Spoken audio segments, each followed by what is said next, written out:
It is a curious thing, this tendency we have to speak of death as if it were a wall, a hard stop, a final punctuation mark, after which the story cannot continue. We imagine the dead as having exited the stage and left the theatre. Our thoughts of them are often vague, misted with sentiment or dread. But we ought not to deceive ourselves so easily. Death, as we commonly experience it, is less a cessation and more availing. The reality into which they have entered is not less but more. It is we who walk in shadow. They have passed into light. If anything, they are not the dead at all. We are the ones still in the womb. Consider this. If we truly believe in the immortality of the soul, then we must reckon with the staggering idea that death is a kind of birth, a passage not into oblivion, but into a deeper form of being. The physical dissolution we observe with such anxiety is not the whole story. The perishable shell is cast off, yes, but not with loss. It is more akin to the casting off of a cocoon by a butterfly. The form changes, the essence awakens. To imagine that a man ends when his heart stops beating is to mistake the piano for the music. We live now in a world full of distractions and half-truths. Our senses are dulled by routine, our minds narrowed by anxiety and pretence. But the dead, those who have truly died and crossed the threshold, are not bound by these limitations. They have stepped out of the cave and into the sun. The veil has been lifted. They no longer look through a glass darkly. They see face to face. We must not presume to understand all they experience, but we must not cheapen their reality either. If they are anywhere, they are more fully themselves than they ever were here. There is something fearsome and beautiful about this thought. We often imagine the afterlife as static, a sort of indefinite pause in some grand waiting room. But that is not the pattern we observe in nature, nor is it consistent with the God who is ever creative, ever moving, ever drawing his children onward. If God is a God of life, and he is, then surely he does not abandon that principle at the threshold of death. The dead are not drifting in nothingness. They are continuing, awakening, encountering. They are not simply aware. They are more aware than we could imagine. The tiredness of sin is gone. The illusion of self-sufficiency has been stripped away. What remains is either the soul clinging to its creator or recoiling from him. But in either case, they have entered a reality more intense and solid than any we now know. It may be tempting to think of death as a division, us here, them there, but the truth may be closer to a removal of filters. The dead are not far, they are just not seen. And if we knew how close eternity presses in upon our own lives, how thin the barrier truly is, we would be shocked not by the proximity of death, but by the miracle of our continued ignorance of it. The world we know is a hallway. The world they now inhabit is the house. They have not left life, they have entered into it. The notion that the dead are somehow less alive than we are arises from a peculiar arrogance born of physicality. We see breath leave the body, the limbs grow cold, and imagine that what once was has flickered out like a candle. But what if our mistake lies not in thinking they are gone, but in assuming that our version of life, frail, fleeting, and clouded, is the superior one? Life, as we use the word, is often synonymous with motion, conversation, appetite, and the vividness of experience. Yet even here, in our most waking hours, there is a strange dullness that clings to us, a sort of sleepwalk in which we conduct much of our days. The dead, if they are in the presence of God, are more alive than we are, because they are awake.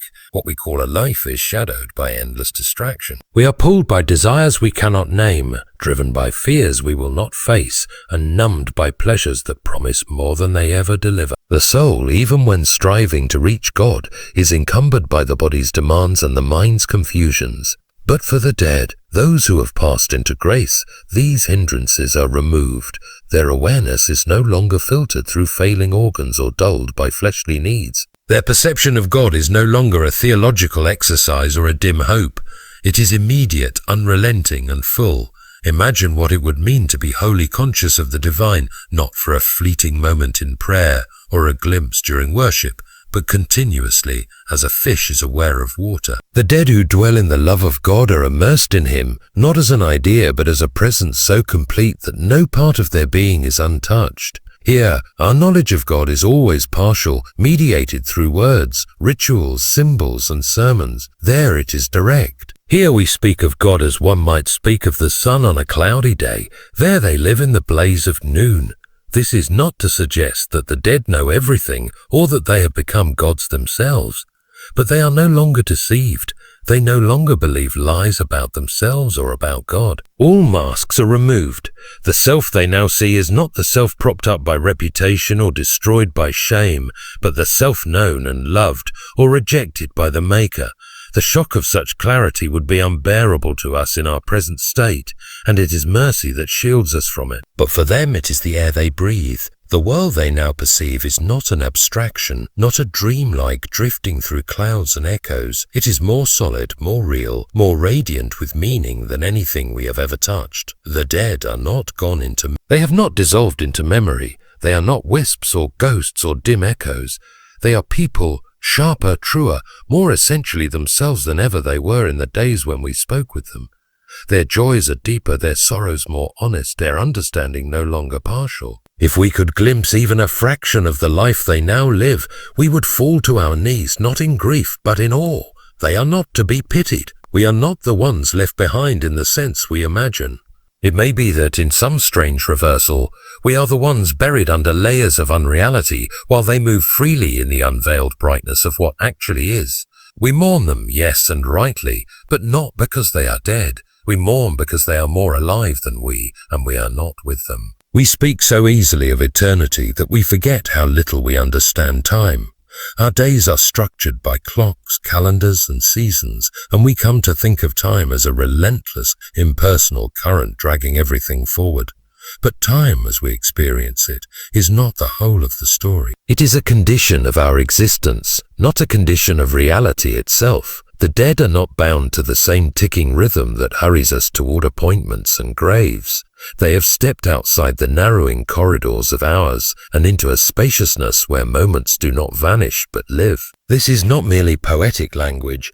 It is an attempt to describe a truth for which we lack the proper tools. We who cannot see beyond the next day or the next breath tend to imagine the dead as stalled in some perpetual moment, either waiting in silence or resting in peace, as though death were a long night with no morning. But it may be more accurate to say they are no longer subject to time, as we are. To them the past does not recede, and the future does not threaten. All things are present to them as they are present to God, not necessarily in complete comprehension, but in true immediacy. We walk through time like men stumbling through fog, seeing just far enough ahead to keep moving. The dead walk in clarity. We might think of time as a book, and we, the living, are moving through it line by line, page by page. But the dead have closed the book, or rather, had it opened fully to them. They see the shape of the narrative in ways we cannot yet grasp. What we experience as waiting, they may experience as fulfillment. What we dread as delay may already be, to them, complete. This is why our prayers for the dead, and theirs for us, are not constrained by chronology. In God's economy, prayers spoken now may comfort someone long past, and prayers whispered ages ago may sustain someone not yet born. To God all times are now, and to be with him is to share in some measure that timeless. When we consider this, the language we use around death begins to feel insufficient. We say that someone had passed away last year or that they had died 10 years ago, but such statements are only accurate from our side of the veil. To the dead, those markers are as distant and irrelevant as the dates of ancient empires are to the eternal mind. They are not looking back wistfully to their last breath, nor do they count the minutes until we join. They are in the fullness of a moment where all longing is met or all truth is faced. They are not counting time, they are abiding. This makes our sense of separation feel sharper, but it also offers us comfort. The gap between us and the dead is not made of time, it is made of vision. We cannot see them, but they are not waiting in some cold and lonely corridor, measuring the years until they are remembered again. They are present fully and truly, in a way we cannot yet understand. If they have passed into glory, they are not waiting for joy, they are in it. If they have not, their awareness is not dulled by the slowness of time, but confronted immediately by truth. Either way, their experience of existence is no longer parceled out to them in hours and days, but given to them whole. When we speak of eternal life, we often reduce it to a life that goes on forever, as though it were simply more of the same. But eternity is not just duration. It is a quality, a way of being utterly foreign to our present state. The dead, now immersed in that eternity, are not enduring time. They are outside of it, or perhaps better said, they are within the deep time of God himself, where everything truly real is held, and nothing truly good is lost. We are creatures of fog and flicker. Even at our most perceptive, our sight is vain. We see portions of truth as through frosted glass, and even then we flinch at what little is revealed. The dead, however, those who have passed through the veil, see with a clarity that is no longer speculative, no longer symbol or parable. They know. What we debate they behold. What we guess at in metaphor and fragile doctrine they encounter as fact. Their clarity is not simply intellectual, it is spiritual, moral, even emotional. They do not merely see more, they see rightly. Here we are subject to 1,000 illusions. We mistake comfort for peace, distraction for joy, and opinion for truth. We do not always know our own hearts, let alone the heart of God. Even our best efforts at righteousness are tangled with pride, with fear of failure or the hunger to be admired. But for the dead, the disguises fall away. They now know themselves truly as they were made to be, as they failed to be, or as they are now being remade. There is no more pretending. The flattery of others, the self-deception that grows so easily in our hearts, these do not follow one into death. The light there is not gentle, but it is good. And under its blaze all things are revealed. This unveiling is, for some, a beginning of joy so sharp it might have killed them, had they not already died. Imagine at last being able to see the face of God, not in dream or dogma, but in reality, unveiled and inexorable. All beauty we once tasted in fragment, every note of music, every slant of light, every kind gesture, finds its source there. And the dead now see the fountain rather than the stream. For the righteous, this is not merely informative, it is transformative. Their joy is not the joy of a student who has passed an exam, but of a child who has finally come home. The world they now perceive is lit from within. Nothing is hidden from them that needs to be known. The great questions about themselves, about goodness, about pain, are not simply answered. They are absorbed into the presence of truth itself. For others, though, this clarity is no comfort. To see oneself as one truly is, apart from grace, is a terrible revelation.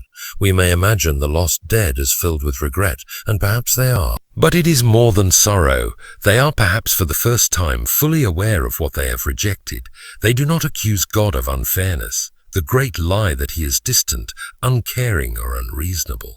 These cannot survive in the light they now stand within. The excuses they once clung to, the grievances they nursed, have no weight in eternity. There is no room left for blame, only recognition. And for those who have chosen self over God, that recognition is a torment deeper than any physical punishment. In both cases, the clarity the dead possess is an echo of God's own seeing. They are not made omniscient, but they are made honest. Their sight is purified of distortion. The saint does not merely know that God is holy. He sees it, feels it, breathes it. The lost do not merely suspect that their rebellion was foolish. They see its full shape and consequence.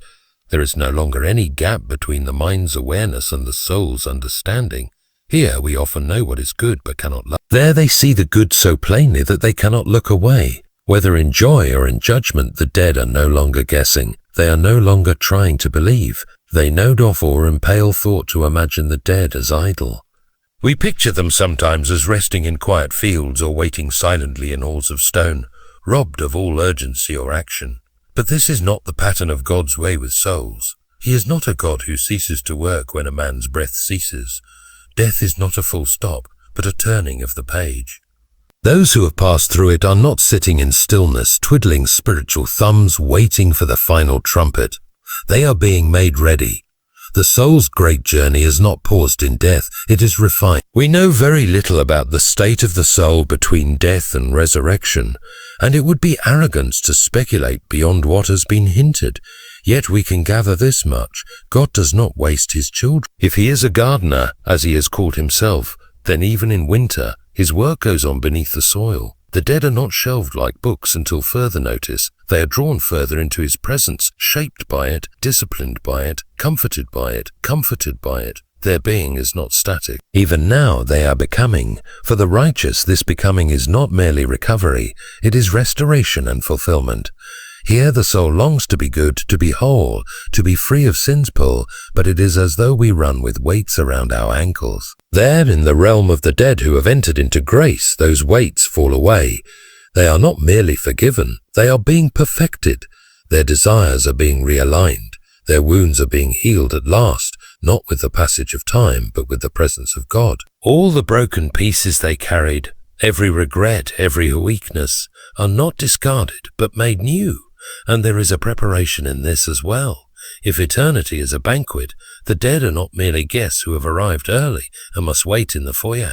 They are being dressed in garments fit for the feast. The shame they once bore is being scrubbed away, not with soap and water, but with glory and truth.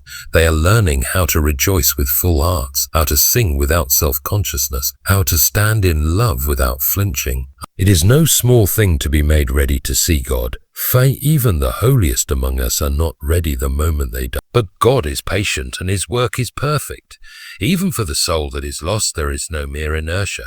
They too are being made ready, though not for joy. They are being made ready to face themselves. The masks they wore are gone, and there is no one left to impress. They are not being tormented by random fires or devils with pitchforks. That is child's play. They are tormented by unvarnished reality. They see now what they have clung to and what they have turned away from. And as the weight of that truth settles upon them, there is no refuge left in denial. The preparation for final judgment is not a courtroom scene. It is the soul encountering with perfect clarity the consequences of its own choices. For both the redeemed and the rejected, then, death is not a waiting room. It is a crucible. The fire of God's presence does not go out simply because the body has. He continues to work to burn away what is false, to solidify what is true, to shape the soul for what lies ahead. We are mistaken if we imagine the dead as passive. They are not waiting in sleep. They are being worked upon. They are being readied. They are being revealed.